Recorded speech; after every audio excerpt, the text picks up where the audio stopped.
पकड़ो एक धलो ले जाए तुझे।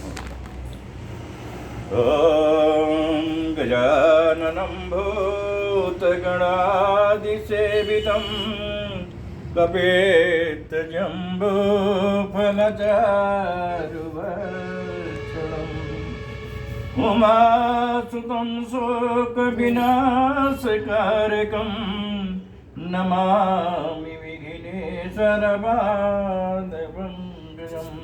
आदिशक्ति महामाये दिव्य ज्ञान स्वरूपिणी नवदुर्गे जगन्माते प्रणमामि मुहुर्मुहुः। कर्पूर गौरम करुणावतारम संसार सारम भुजगेन्द्रहारम सदा वसन्तं हृदयारविन्दे ॐ भवानी सहितं नमामि। अतुलितबलधामं हेमशैलाभदेहं धनुजबल किसानुं ज्ञानिनामयां सकलगुणनिधानं वानराणामधीशं रघुपतिभक्तं वातजातं नमामि। नीलाम्बुजं श्यामलकोमलाङ्गं सीतासमारोपितवामभागं पौढो महासायकचारुचापं नमामि रामं रघुवंशनाथम्। गुरुर्ब्रह्मा गुरुर्विष्णु गुरुर्देवो महेश्वरा गुरुर्साक्षात् परब्रह्म तस्मै श्री गुरवे नमः। दोस्तों, कल जहाँ पर कथा विश्राम हुई थी वहीं से कथा प्रारंभ हो रही है। पहले चलिए जो है दोस्तों, ये शिव महापुराण की कथा अत्यंत दुर्लभ है। इसमें न बनावट है, न दिखावट है, न टोना है, न टुटका है, न साज है, न बाज है। सिर्फ शुद्ध हिंदी में श्री शिव महापुराण का स्वाद। बड़ी दुर्लभ कथा है। प्रेम से इसको सुनना ना भूलिए। प्रेम से बोलिए जय श्री राम। अब चलिए भगवान भोलेनाथ की वंदना करते हैं। विश्वनाथ मम नाथ पुरारी त्रिभुवन महिमा विदित तुम्हारी। आशुतोष तुम औघड़दानी आरती हरऊ दीन जन जानी। सो तुम जानऊ अंतर्यामी पुरवहु मोर मनोरथ स्वामी। जय जय जय गिरि जपति दीन दया करहु कृपाया कृपानिधाना। नमः शिवाय बाबा नमः शिवाय। नमः शिवाय बाबा नमः शिवाय। नमः शिवाय ओम नमः शिवाय बम बम भोले नमः शिवाय। नमः शिवाय ओम नमः शिवाय बम बम भोले नमः शिवाय। प्रेम से बोलिए शंकर भगवान की जय। आज की कथा में भोलेनाथ की स्तुति में शिव नाम वल्यष्टकम स्तोत्र का पाठ करने चल रहे हैं। दोस्तों, बहुत ही दुर्लभ पाठ है। नित्य प्रति भगवान भोलेनाथ की सेवा में प्रस्तुत करने योग्य है। प्रेम से सुनिए।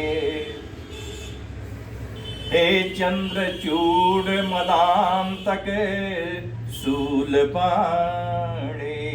अस्थाणो गिरीश गिरिजेश महेश शंभो, भूतेश भीति भय सूदन माम नाथम संसार दुख दहनाच जगदीश रच।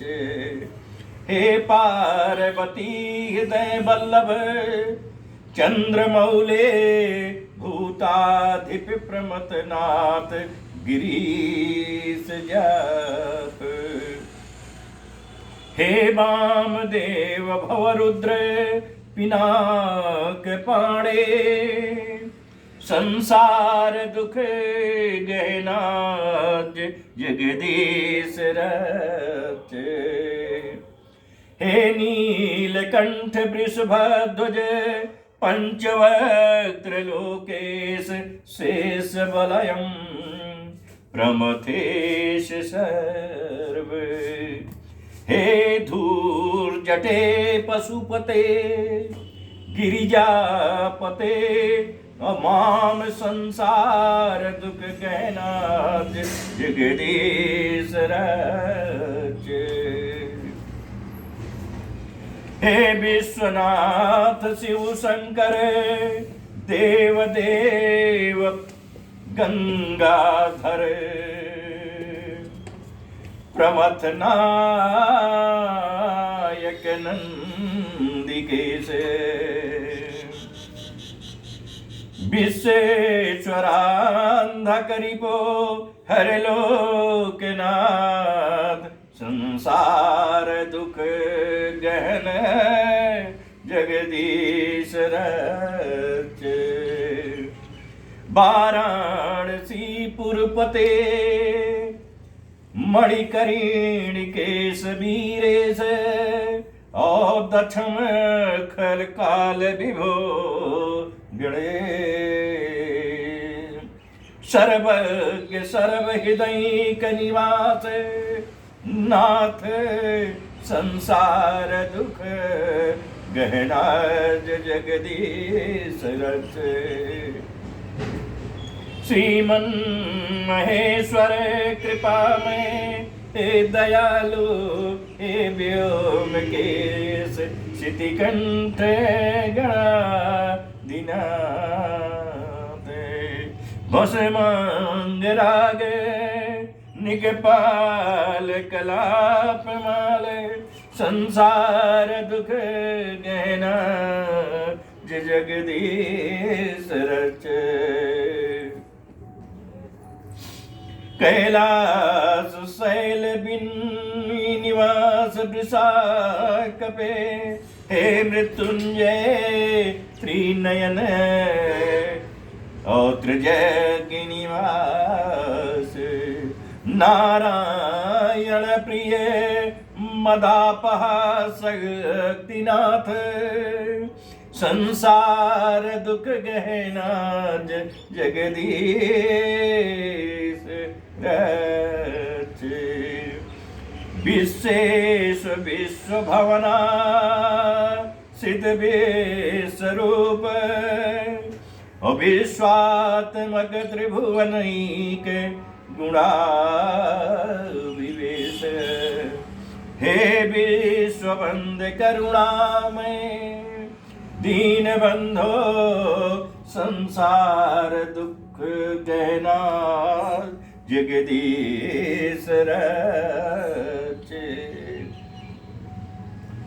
गौरी विलास भुवनाय महेश्वराय पंचाननाय शरणागत रक्षकाय। सर्वाय सर्व जगदामधिपाय तस्मै दारिद्र दुख दहनाय नमः शिवाय। नमः शिवाय बाबा, नमः शिवाय। नमः शिवाय भोले नमः शिवाय। इति श्री मच्छंकराचार्य विरचितं शिवनामवल्लभ्यष्टकं संपूर्णम्। बाबा भोलेनाथ की स्तुति करना और जरूरी है भक्तों, तो हो जाए। नमः शिवाय भोले नमः शिवाय, नमः शिवाय भोले नमः शिवाय, नमः शिवाय ओम नमः शिवाय बम बम भोले नमः शिवाय, नमः शिवाय ओम नमः शिवाय बम बम भोले नमः शिवाय, नमः शिवाय ओम नमः शिवाय बम बम भोले नमः शिवाय, नमः शिवाय ओम नमः शिवाय हरे हरे शंभो नमः शिवाय, नमः शिवाय ओम नमः शिवाय बम बम भोले नमः शिवाय, नमः शिवाय ओम नमः शिवाय बम बम भोले नमः शिवाय, नमः शिवाय ओम नमः शिवाय, नमः शिवाय ओम नमः शिवाय बम बम भोले नमः शिवाय। प्रेम से बोलिए हर हर महादेव।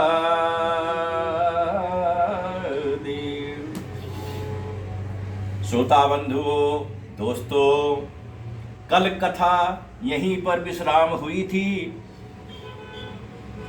वहीं से हम प्रारंभ कर रहे हैं। आज श्री शिव महापुराण द्वितीय सती खंड का 5वां अध्याय प्रारंभ हो रहा है, जिसका शीर्षक है संध्या का तप। सूत जी कहते हैं कि जब ब्रह्मा जी ने इतना कहा, तब उनके वचनों को सुनकर मुनिश्रेष्ठ नारद जी ब्रह्मा जी से बोले कि हे महामते, आपने चंद्रमौल शिव जी की यह जो परम पावन कथा सुनाई है, उसके लिए आपको धन्यवाद है। परंतु यह तो कहिए कि जब आप सभी महान देवता और प्रजापति दक्ष भी अपनी पुत्री रति को काम के साथ अर्पित कर चले गए, तब वहां संध्या ने क्या किया?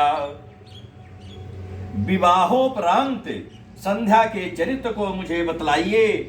तब तत्ववेत्ता ब्रह्मा जी भक्ति पूर्वक शंकर जी का स्मरण करते हुए बोले कि हे मुनि, अब तुम संध्या के उस चरित्र को सुनो जिसे सुनकर सब स्त्रियां पतिव्रता होती हैं। जो संध्या अपना शरीर त्याग अरुंधति हुई, उसे मेधातिथि ने उत्पन्न किया था और वशिष्ठ जी ने अपनी पत्नी के रूप में ग्रहण किया था। इस पर नारद जी ने पूछा कि उसे मेधातिथि ने कैसे उत्पन्न किया और वशिष्ठ जी ने उसे कैसे ग्रहण किया। ये सब अरुंधति के चरित्र को मुझे तत्रूप से सुनाइए। ब्रह्मा जी ने कहा, जब मैं अपनी कन्या संध्या को देखकर काम से पीड़ित हुआ, किंतु शिव जी के भय से पतित नहीं हुआ और जितेंद्रिय ऋषियों का भी मन विचलित हो गया तथा काम के भाव को देख संध्या भी अत्यंत दुखी हुई और मैं काम को साप दे अंतर ध्यान हो गया तथा शिव जी भी चले गए। तब आमर्ष को प्राप्त होकर मेरी पुत्री ने आद्योपांत वृतांत पर गंभीरता से विचार किया और सोचा कि अब जैसे भी हो, यदि शीघ्र ही मेरे तथा काम आदि सबके पापों के शमनार्थ उसकी शुद्धि का फल मुझे शीघ्र ही मिल जावे तो सर्वोत्तम है, क्योंकि ब्रह्मा जी तो शाप दे ही चुके हैं। भला मुझसे बढ़कर पापनी कौन है, जिसे देखकर पिता और भ्राता की भी काम की इच्छा करते हो। अतः मैं स्वयं ही इस पाप का प्रायश्चित करूंगी। वेद मार्ग से मैं अपने को अग्नि में जला दूंगी और ऐसी मर्यादा स्थापित करूंगी जिससे संसार में उत्पन्न होते ही मनुष्य इस प्रकार से कामी नहीं होगा। मैं तप की कठिन मर्यादा का स्थापन कर शरीर त्यागूंगी। भला मेरे जिस शरीर की स्वयं पिता और भ्राताओं ने इच्छा की, उस शरीर को रखने का क्या अर्थ है? हाँ, मैंने पिता और भाइयों में काम उत्पन्न किया, अब यह शरीर पुण्य और साधन के योग्य नहीं है। ऐसा विचार कर संध्या चंद्रभागा नदी के तट पर स्थित चंद्रभाग पर्वत पर चली गई। तब मैं अपनी पुत्री को श्रेष्ठ पर्वत पर तपस्या के लिए गई हुई जानकर अपने संज्ञात्मक पुत्र वशिष्ठ से बोला कि हे पुत्र वशिष्ठ, तप के लिए जाती हुई मनस्विनी संध्या को तुम जाकर अच्छी तरह दीक्षा दो, क्योंकि अब उसमें वो चपलता नहीं है और वो अपने पूर्व मृत्यु को विचार अपना प्राण त्यागना चाहती है। अब वो तप के द्वारा मर्यादा की भी मर्यादा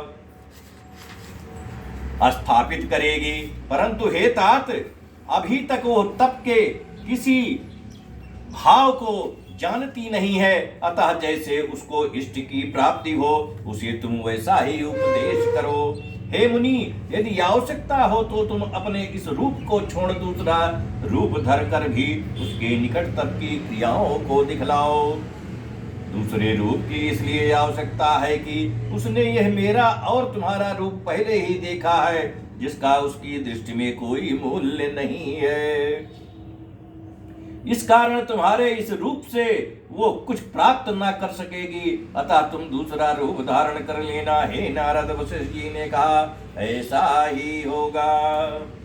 ये कहकर वो संध्या के निकट पहुंचे। संध्या चंद्रभाग पर्वत के लाल सरोवर के पास बैठी हुई थी। उसके पास पहुंच वशिष्ठ जी ने आदर से पूछा कि हे भद्रे, तुम किसकी कन्या हो और इस सरोवर पर क्या करने आई हो? यदि यह छिपाने योग्य ना हो तो मैं सुनना चाहता हूं। तुम उदास क्यों हो? तब अग्नि की तरह दीप्तिमान शरीर वाले वशिष्ठ जी को देखकर संध्या ने प्रणाम किया और कहा कि मैं इस निर्जन पर्वत पर तप करने आई हूं। यदि आप योग्य समझे तो मुझे उपदेश करें। यही मेरा गुप्त कार्य है, दूसरा कुछ नहीं। वशिष्ठ जी ने फिर कुछ नहीं पूछा, क्योंकि वे सब कुछ जानते थे। तब उस नियतात्मा तप में उद्योग को धारण करने वाली संध्या से वशिष्ठ जी ने भक्त वत्सल शिव जी का स्मरण कर कहा, अच्छा तो तुम अब परम आराध्य शिव जी को मन में धारण कर उन्हीं का भजन करो, इससे तुम्हारे सभी मनोरथों की पूर्ति होगी। ओम नमः शंकराय। ओम अंत में लगाकर मौन होकर तप करो और मैं जैसा कहता हूं उसके अनुसार मौन होकर ही स्नान तथा शिव जी का पूजन करो। केवल जल का आहार करना और कुछ नहीं, इससे निसंदेह तुम्हारी तपस्या पूर्ण फलदायक होगी। शिव जी तुम्हारे सब मनोरथों को शीघ्र ही पूर्ण करेंगे। तब वशिष्ठ जी ने वहां बैठकर संध्या को तब की सब क्रियाएं बतलाई और पुनः वह वही अंतर ध्यान हो गए। इत श्री शिव महापुराण द्वितीय सती खंड का 5वां अध्याय समाप्त हुआ। बोले शंकर भगवान की जय। नमः शिवाय बाबा, नमः शिवाय, नमः शिवाय भोले, नमः शिवाय, नमः शिवाय, ओम नमः शिवाय, बम बम भोले नमः शिवाय, नमः शिवाय, ओम नमः शिवाय, हरे हरे भोले नमः शिवाय, नमः शिवाय, ओम नमः शिवाय, बम बम भोले नमः शिवाय, नमः शिवाय, ओम नमः शिवाय, बम बम भोले नमः शिवाय। प्रेम से बोलिए हर हर महादेव। अब 6वां अध्याय सुनिए। संध्या को शिव जी का वर यह शीर्षक है। अभी संध्या शिव जी की तपस्या कर रही थी। सती संध्या की तपस्या से प्रसन्न होकर शिव जी वर दे रहे हैं। ये प्रसंग सुनिए। ब्रह्मा जी बोले, वशिष्ठ जी के चले जाने पर संध्या आसन लगाकर तप में लीन हो गई। उसने तपस्वी का सा वेश बनाकर कठिन तप करना आरंभ किया। वशिष्ठ जी ने जैसा कहा था उसी के अनुसार उसने मंत्र से भक्ति पूर्वक शिव जी का पूजन किया। शिव जी में चित्त लगाए उसको एक चतुर्युगी व्यतीत हो गई। तब शिव जी ने आकाश में स्थित होकर उसे अपना प्रत्यक्ष दर्शन दिया। वो उनके जिस रूप का चिंतन कर रही थी उसे उन्होंने प्रत्यक्ष दिखाया। संध्या ने मुग्ध हो आश्चर्य से नेत्र बंद कर लिए। शिव जी ने उसके हृदय में प्रवेश कर उसे ज्ञान और दिव्य वाणी तथा दिव्य नेत्र दिए। वो प्रसन्न हो शिव जी की स्तुति करने लगी। उसने बारंबार शिव जी को नमस्कार किया। उसकी स्तुति सुनकर भक्त वत्सल परमेश्वर शिव जी प्रसन्न होकर बोले, हे भद्रे, तुम्हारे इस तप और स्तुति से मैं प्रसन्न हूं। तुम जो चाहो वर मांग लो।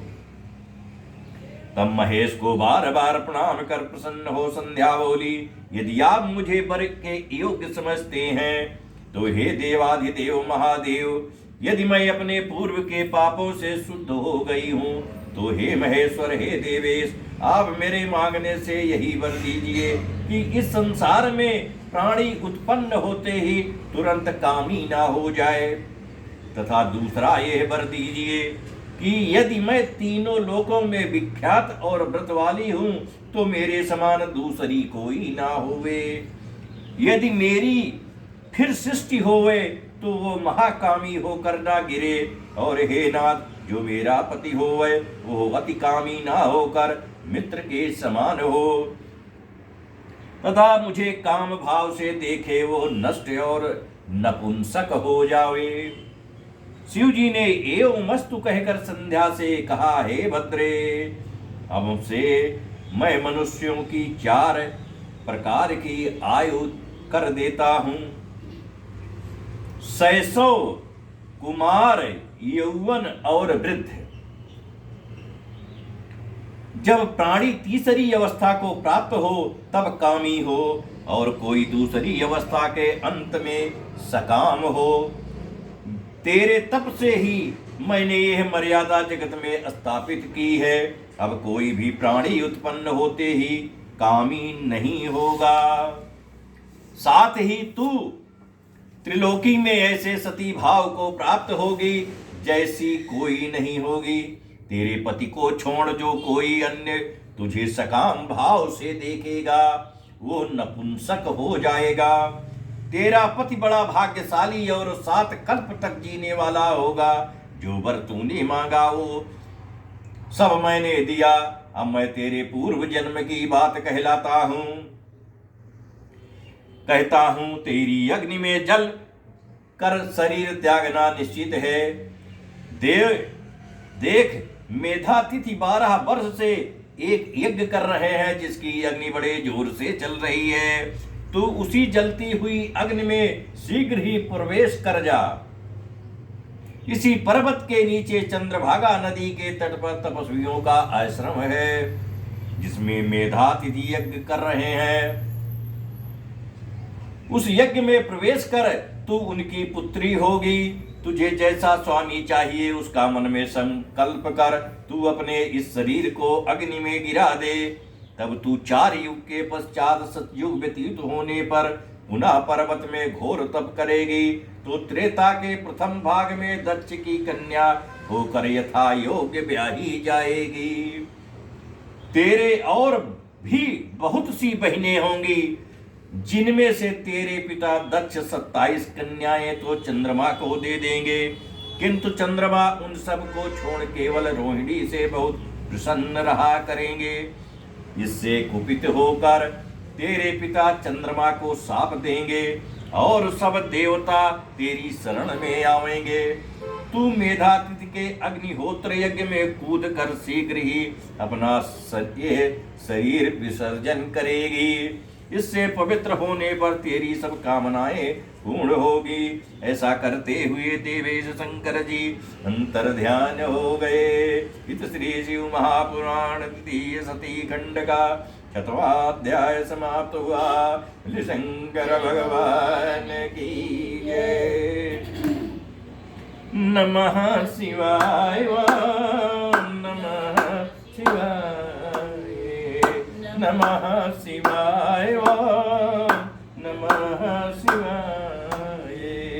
नमः शिवाय ओम नमः शिवाय बम बम बोले नमः शिवाय नमः शिवाय ओम नमः शिवाय बम बम बोले नमः शिवाय नमः शिवाय ओम नमः शिवाय बम बम बोले नमः शिवाय नमः शिवाय ओम नमः शिवाय हरि हर बोले नमः शिवाय नमः शिवाय ओम नमः शिवाय बम बम बोले नमः शिवाय प्रेम से बोलिए हर हर महादेव।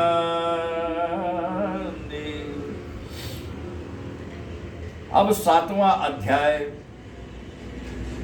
इसका भी शीर्षक संध्या का चरित्र दिया हुआ है। ब्रह्मा जी बोले, हे मुनि, अब संध्या वहां से उठकर मेधातिथि के यज्ञ में पहुंची, जहां उसके तप और शिव जी के आशीर्वाद से उसे किसी ने देखा ही नहीं। तब उसने अपने उपदेष्टा ब्रह्मचारी वशिष्ठ जी का स्मरण कर उन्हें ही अपना पति स्वीकार कर यज्ञ की बढ़ी हुई अग्नि में कूद पड़ी। शिव जी की कृपा से उसे कूदते हुए किसी ने नहीं देखा। पुरोडास हव्य के समान उसका शरीर तत्क्षण भस्म हो गया। अग्नि ने उसका शरीर को जलाकर सूर्य मंडल में प्रवेश करा दिया, जिसे सूर्य ने व्यर्थ ही उसके शरीर के विभाग कर अपने रथ में स्थापित कर लिया, और जिसके ऊपर का भाग रात्रि और दिन के बीच में होने वाली प्रातः काल संध्या हो गई, और उसका शेष भाग पितरों की प्रसन्नता के लिए दिन का अवसान वाली संध्या हो गई। अरुणोदय के समय की प्रातः संध्या और सूर्यास्त होते समय की लाल कमल के समान सायं संध्या होती है। उसके प्राण को दयालु शिव जी ने अपने दिव्य शरीर में स्थापित कर लिया।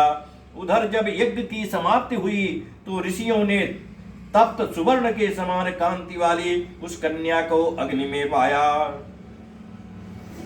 उसे मेधातिथि ने प्रसन्नता से यज्ञ के लिए विधिवत स्नान कर अच्छी तरह गोद में लिया और उसका नाम अरुंधति रखा।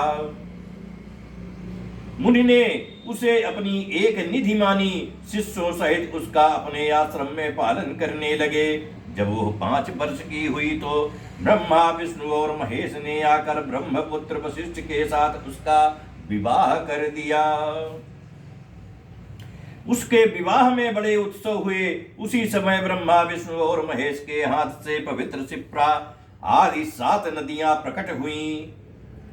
क्षिप्रा आदि 7 नदियां प्रकट हुईं और पतिव्रताओं में श्रेष्ठ महापतिव्रता मेधातिथि की पुत्री अरुंधति को वशिष्ठ के द्वारा रमण करने से 7 पादी कई श्रेष्ठ पुत्र उत्पन्न हुए। हे मुनियों, तुम्हारे लिए यह परम पवित्र और सर्वकाम फलदायक संध्या का चरित्र मैंने वर्णन किया, जिसे सुनकर स्त्री हो या पुरुष हो सभी अपने मनोरथों को प्राप्त करेंगे, इसमें कोई संदेह नहीं है। इत श्री शिव महापुराण द्वितीय सती खंड का 7वां अध्याय समाप्त हुआ। बोलो शंकर भगवान की जय। नमः शिवाय बाबा, नमः शिवाय, नमः शिवाय भोले, नमः शिवाय, नमः शिवाय ओम नमः शिवाय, हरि हर भोले नमः शिवाय, नमः शिवाय ओम नमः शिवाय, बम बम भोले नमः शिवाय, नमः शिवाय ओम नमः शिवाय, बम बम भोले नमः शिवाय, नमः शिवाय ओम नमः शिवाय, हरि हर भोले नमः शिवाय। प्रेम से बोलिए हर हर महादेव। अब 8वां अध्याय सुनिए। इसका शीर्षक है ब्रह्मा जी का कामदेव को वर देना। सूत जी बोले, हे ऋषियों, जब इस प्रकार प्रजापति ब्रह्मा ने कहा तब उनके वचन को सुनकर आनंद मग्न हो नारद जी ने कहा कि हे ब्रह्मन, आपको धन्यवाद है कि आपने शिव भक्तिवर्धक इस दिव्य कथा को मुझे सुनाया है, जिससे अरुंधति के दिव्य चरित्र वर्णित है। हे धर्मज्ञ, अब आप मुझे यह बतलाइए, इसके आगे संध्या ने और क्या तप किया। सूत जी कहते हैं कि जब इस प्रकार श्री नारद जी ने श्री ब्रह्मा जी से पूछा तो उन्होंने कहा, हे विप्रेंद्र नारद, जब संध्या को देखने मात्र से शिव जी ने मुझ सृष्टिकर्ता को बहुत फटकारा था, तभी से शिव जी की माया से मोहित हो मैं उनसे ईर्ष्या करने लगा और इस चिंता में लगा कि इसी प्रकार के विकार में मैं इन्हें आबद्ध करूं। तब रति और मदन को देखकर मैं थोड़ा मदयुक्त हुआ। दक्षादि अपने पुत्रों के पास गया और उनसे बोला कि मेरे दक्ष और मरीच्यादि पुत्रों, तुमको ज्ञात है कि स्त्री को देखने मात्र से शिव जी ने मुझे बहुत धिक्कारा था, जिसके दुख से मैं आज तक दुखी हूं। अतः जैसे भी हो, जब महादेव स्त्री ग्रहण कर लें तभी मुझे शांति आवेगी। क्या तुम लोग मेरा यह कष्ट दूर करने के लिए कोई उपाय ना करोगे? मुझे विश्वास है कि तुम मेरे योग्य पुत्र मेरा दुख अवश्य दूर करोगे। अच्छा, तो अब यह विचार करो कि त्रिलोकी में ऐसी कौन सी स्त्री है जो उसके मन में स्थित होए और योग मार्ग को जानकर उनको मोहित कर लेवे, क्योंकि मैं जानता हूं कि उनके मन को तो काम भी मोहित नहीं कर सकता और शिव योगी स्त्रियों के नाम को भी सहन नहीं कर सकते। फिर वो विवाह कर स्पर्श कैसे करेंगे? हे नारद, मैं अपने पुत्रों से ऐसा कह ही रहा था कि उसी समय रति सहित कामदेव वहां आ पहुंचा। तब मैंने उसकी बहुत प्रशंसा कर कहा, हे काम, तुम दोनों का दाम्पत्य जीवन बड़ा सुंदर है, अतः तुम विश्वकेतु नाम से प्रसिद्ध हो। हे वत्स, अब तुम जगत के हित के लिए शिव जी को मोहित करो। तुम्हारे सिवा दूसरा उन्हें मोहित नहीं कर सकता।